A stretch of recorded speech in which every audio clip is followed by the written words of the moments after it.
আজকের ক্লাসে আমরা মাত্রা অনুযায়ী স্বরবর্ণ এবং ব্যঞ্জন বর্ণের বিন্যাস সম্পর্কে জানব।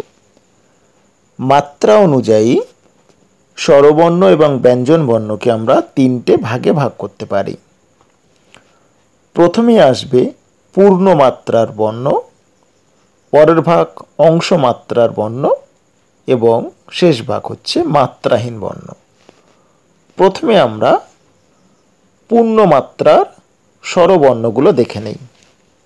অ, আ, হর্ষ ই, দীর্ঘ ই, হর্ষ উ এবং দীর্ঘ উ, এই ছয়টা হচ্ছে পূর্ণ মাত্রার স্বরবর্ণ।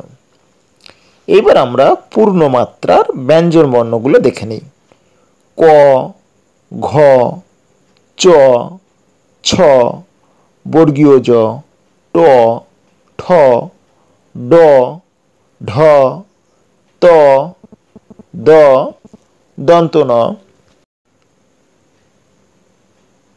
ফ, ব, ভ, ম, অন্ত্যেয় জ, র মানে বয়বিন্দু র, ল, মূর্ধন্য ষ, দন্ত স, হ, ডয়বিন্দু র, ঢয়বিন্দু র এবং অন্তস্থ। এরপরে আমরা দেখব অংশমাত্রার বর্ণ। অংশমাত্রার বর্ণ হচ্ছে ব্যঞ্জন বর্ণ অংশমাত্রার খ, গ, ঝ, মূর্ধন্য, থ, ধ, প এবং তালব্য স। আর মাত্রাহীন বর্ণ আমরা দেখব। প্রথমে মাত্রাহীন স্বরবর্ণ আমরা দেখে নেই, এ, ওই, ও এবং ও। আর আমরা মাত্রাহীন ব্যঞ্জন বর্ণ দেখব, উ, ইয়, খণ্ডিত ত,